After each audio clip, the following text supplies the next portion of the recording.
Бәріне сәлем, сіздермен Анель. Бүгінгі талқылайтын тақырыбымыз Қытаймен бизнес бойынша. Алдыңғы тақырыптарда біз Түркиямен бизнес бойынша талқылаған болатынбыз, яғни Түркияның сайттары бойынша. Ал бүгін Қытайдың сайттары бойынша талқылайтын боламыз. Қытай негізінде Қазақстанның ғана емес, бүкіл әлемнің рыногында бірінші орында, себебі техникалардың барлығы Қытайдан шығады, және де Қытайдан шыққан товарлар качественный болып шығуда қазіргі таңда.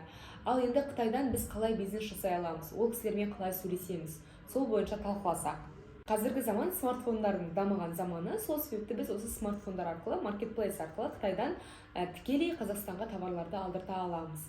Ол қандай сайттар десек, қазір таңда атақты болып жүрген Taobao, 1688, Pinduoduo, WeChat деген секілді көптеген сайттар бар.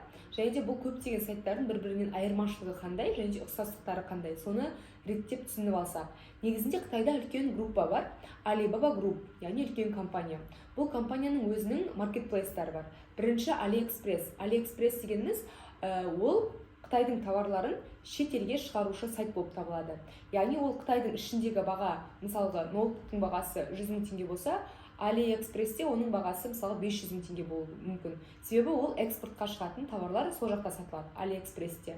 AliExpressтен көбінесе қазіргі таңда Ресей азаматтары алып жатады. Себебі ол жақта ішінің барлығы орыс тілінде түсінікті, яғни шетелдік азаматтарға арналған сайт ол AliExpress. Одан кейін екінші сайт бар, ол бізде Taobao. Taobaoның ішінің барлығы полный Қытай тілінде, яғни ол қытайлық адамдарға арналған, мысалы Қытайда өмір сүретін адамдарға арналған. Сол себепті оның ішіндегі товарлардың бағасы өте арзан. AliExpressтен біршама есе арзан болып келеді. 5-6 есе, тіпті кейбір товарлар 10-15 есеге дейін арзан болып келеді. Одан кейінгі сайт ол 1688. 1688 көбінесе оптовиктердің сайты деп айтып жатамыз. Яғни ол жерде сіз бір ғана товар емес, бір товардан көбірек алуыңыз қажет. Мысалға бір вариант товардан мысалға 5 штук немесе 15 штук деген. Сол кезде ғана сізге тиімді болады. Және де яғни қаншалықты көп алған сайын сіз оны соншалықты арзанға аласыз. Бұл 1688, яғни оптовиктердің сайты, оптым алу үшін. Ал жаңағы Taobao ол розница сайт, яғни штуктап алу үшін. Одан кейінгі жаңағы бірінші айтқан сайтымыз AliExpress, ол шетелдік азаматтарға арналған сайт. Яғни осы 3 сайт.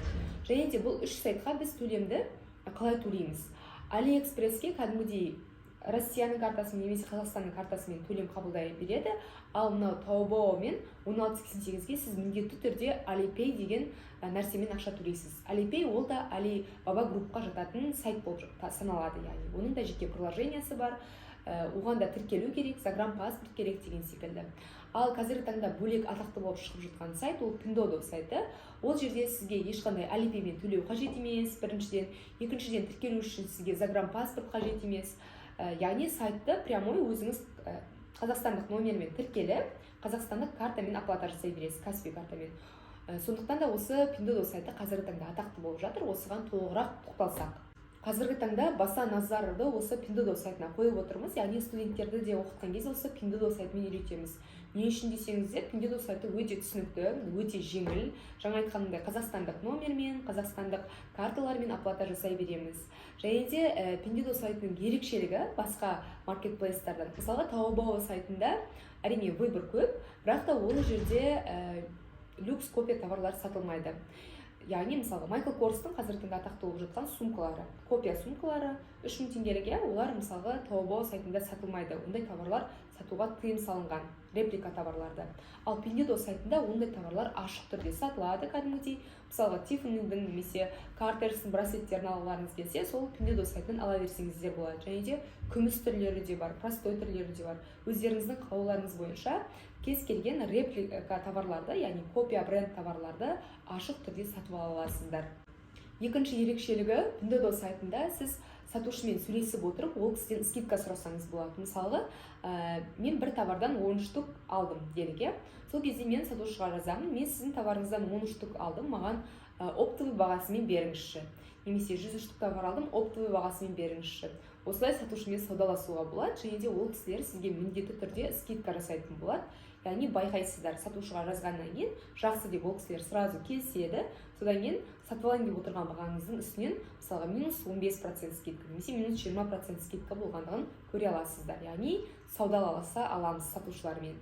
Үшінші ерекшелік, ол ең қажетті ерекшелік десем болады, ол Каспи картамен оплата жасау. Яғни ол жерге Каспи картаңызды тіркеп қоясыз бір рет, одан кейін товар сатып алған кезде кәдімгідей күнделікті қазақстандық магазиннен сатып алғандай товарды сатып ала бересіз. Яғни Каспи Gold картаңыз арқылы оплата жасай бересіз. Бұл деген өте керемет мүмкіндік. Себебі көптеген маркетплейстарда ондай мүмкіндік жоқ. Яғни біздің қазақстандық картаны оқымай жатады. Мысалы, Alipayмен төлеу керек деген сияқты Қытай сайттары. Ал Pinduoduo'дың ерекшелігі осыда. Еш нәрсе керек емес. Просто Каспи Gold картаңызды аласыз, тіркейсіз и керек затыңызды сатып аласыз, болды. Ал енді ең көп қойылатын сұрақ ал размерді қалай таңдаймыз? Осы сұраққа тоқталсақ, негізінде азиялық адамдардың пішіні мен европалық адамдардың пішіні бір-біріне сәйкес келмейді. Мысалға, қытайлық адамдардың бойы кішкентай, арық, солай болып келеді.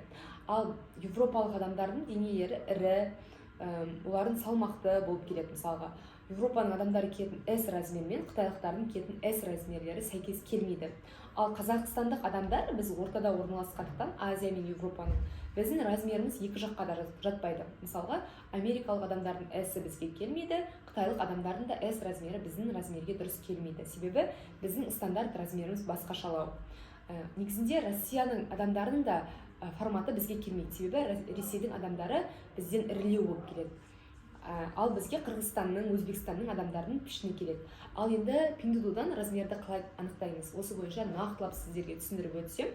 Ал енді сіздерге кесте бойынша түсіндірейін. Қараңыздар, мына жерде M, L, XL деген размерлер тұр, және де оның қасында осындай сандар тұр. Ол нені білдіреді? Ол адамның салмағын білдіреді. Мысалға, бізде килограммен есептейміз салмағымызды. Мысалға, мен 40 килограммын деп, ал қытайлықтар килограмм өлшем бірлігін қолданбайды, олар фунтты қолданады. Фунт деген өлшем бірлік біздің 1 килограммымыз ол жақта 2-2 фунтқа тең болады. Сонда сіз салмағыңызды бірінші есептейсіз. Мысалы, мен 40 килограммын, 40 килограммды көбейтемін 2-2-ге. Сонда мен 88 фунт боламын. Енді мына жерде қайсысы 88 екенін табуымыз қажет. Мысалы, мына размер 88-ге жатады, и мен осы размерді киімді алатын боламын. Осылай есептейміз, салмақ пен размерді осылай бір-бірімен байланыстырып отырамыз. Міндетті түрде клиенттеріңіз немесе үй ішіндегі адамдарға киім алатын кезде бірден ол кісілердің салмағын есептеп алыңыздар. Салмағын одан кейін 2-2-ге көбейтесіздер, шыққан санды осылайынан размердің қасында тұрған цифрлар бойынша анықтайтын боламыз. Бұл тек қана киімдерге байланысты емес, бұл сырт киімдерге, шалбарларға, колготки, сонымен қатар тағы да көптеген товарларға осылайынан анықтасаңыздар болады. Ең көп қойылатын сұрақтардың біріне жауап алдыңыздар деген ойдамын. Ал енді Қытаймен бизнесінің ерекшелігін айтсақ, қазіргі таңда Инстаграмдағы шоурумдар, яғни киімдер, аяқ киімдер, аксессуарлар сататын Инстаграм магазиндер, немесе офлайн точкадағы Инстаграм кәдімгі магазиндер барлығының киімдері почти Қытайдан келеді, Қытай мен Турциядан. Қытайдың товарлары бізден әлде қайда арзан. Сіздер сайтқа кіріп, өздеріңізде тексеріп көрсеңіздер болады, Pinduoduo сайтына. Бұл жерде фотоға түсіретін жері бар. Кез келген товарды фотоға түсіріп, бағасын білсеңіздер болады. Бізден әлде қайда арзан. Қазіргі таңдағы маркетплейстар көптеген, кәдімгі Инстаграм магазиндер почти барлығы осы Қытайдан әкеледі товардың барлығын. Сол үшін сіздер де Қытаймен бизнесті бастап көрсеңіздер болады. Қытайдың бір минусы, айта кететін, ол біз оны күтуіміз қажет. Негізінде Қытаймен бизнесті шыдамы барлар жасай алады. Көптеген адамдар күткісі келмейді, мысалға, не үшін бір ай күтеміз, не үшін бір жарым ай күтеміз деген сияқты болады. Бірақ ол күткенге тұрарлықтай, себебі сіз оның ақшасын ақтап аласыз, 3-4 есеге дейін ақтай аласыз. Олайда егер де күте алмайтын ондай сабырлық жоқ болса, онда барахолкадан да алсаңыздар болады. Мысалға, барахолкада да оптом сатылады ғой. Бірақ енді барахолкадағы товарлар барлық Қазақстанға кеткендіктен барлық Қазақстанның товары бірдей болады. Ал ерекшеленіп, өз личный брендіңізді құрғыңыз келсе, өзіңіздің атыңыздан ерекше товарлар шығарғыңыз келсе, онда мен сіздерге ұсынамын Қытаймен бизнес жасауды. Себебі ол жерде ешкімге жоқ нишаны өзіңіз анализ жасап отырып тапсаңыз болады. Мысалы, ешкімге жоқ көйлектерді өзіңіз әкеліп сатсаңыз болады. Сол кезде бірден трендке шыға аласыз. Ал мысалға барахолкадан алып, оны сату деген бәрінің қолынан келеді. Сондықтан да сіздерге айтарым, Қытаймен бизнес бастап көріңіздер. Ол міндетті түрде ол жерде офлайн точка немесе басқа да бір күшті магазиніңіз болу міндетті емес, онлайн сатсаңыздар болады. Қазіргі заман смартфондардың заманы. Сол себепті ұялы телефоныңызды қолға алып, оны Каспи магазинге сатсаңыз болады, OLX-қа сатсаңыз болады, Қытайдан товар алып, сату KZ бар қазіргі таңда, соған сатсаңыз болады. Тіпті болмаса, егер де жоғары уровеньге шығып жатсаңыз, онда Wildberries'те сатсаңыз болады. егерде Қытаймен, Түркиямен, Каспий магазинмен бизнес бастағыңыз келсе, менің инстаграм парақшама жазылыңыз. Ол жерде әртүрлі лайфхактар және де информациялар, курстар бар. Соларға қатысып өзіңіздің бизнесіңізді бастай аласыз. Және де мен сіздерге жәрдемші боламын. Көңіл бөліп тыңдағандарыңыз үшін үлкен рахмет.